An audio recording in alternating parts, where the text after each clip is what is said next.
कुंती द्वारा स्वयंवर में पांडु का वरण और उनके साथ विवाह। वैशंपायन जी कहते हैं, जन्मेजय राजा कुंती भोज की पुत्री विशाल नेत्रों वाली पृथा धर्म, सुंदर रूप तथा उत्तम गुणों से संपन्न थी। वह एकमात्र धर्म में ही रत रहने वाली और महान व्रतों का पालन करने वाली थी। स्त्री जनोचित सर्वोत्तम गुण अधिक मात्रा में प्रकट होकर उसकी शोभा बढ़ा रहे थे। मनोहर रूप तथा युवावस्था से शोभित उस तेजस्विनी राजकन्या के लिए कई राजाओं ने महाराज कुंती भोज से याचना की।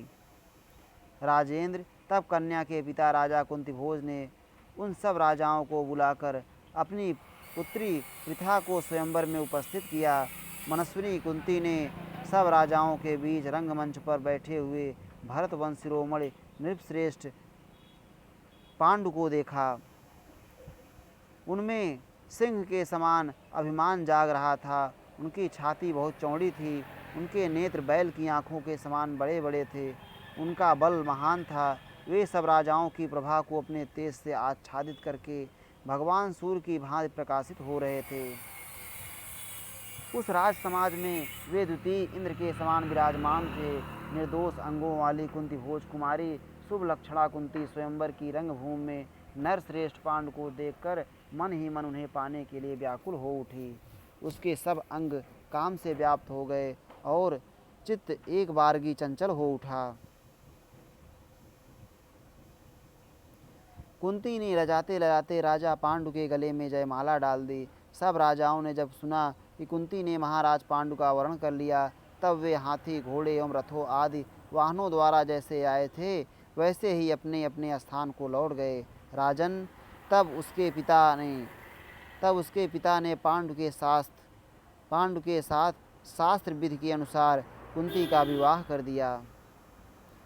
अनंत सौभाग्यशाली गुरु नंदन पाए कुंती भोज कुमारी कुंती से संयुक्त हो शची के साथ इंद्र की भांति सुशोभित हुए। राजेंद्र, महाराज कुंती भोज ने कुंती और पांडु का विवाह संस्कार संपन्न करके उस समय उन्हें नाना प्रकार के धन और रत्नों द्वारा सम्मानित किया। तत्पश्चात पांडु को उनकी राजधानी में भेज दिया। कुरुश्रेष्ठ जन्मेजय, तब कौरव नंदन राजा पांडु नाना प्रकार की ध्वजा पताकाओं से शोभित विशाल सेना के साथ चले। उस समय बहुत से ब्राह्मण एवं महर्षि आशीर्वाद देते हुए उनकी स्तुति करवाते थे। हस्तिनापुर में आकर उन शक्तिशाली नरेश ने अपनी प्यारी पत्नी कुंती को राजमहल में पहुंचा दिया। इत श्री महाभारते आदि पर्वणि संभव पर्वणि कुंती विवाहे एकादशाधिक शततमो अध्याय। इस प्रकार श्री महाभारत आदि पर्व के अंतर्गत संभव पर्व में कुंती विवाह विषयक 111वां अध्याय पूरा हुआ। श्री राधा वल्लभ लाल की जय।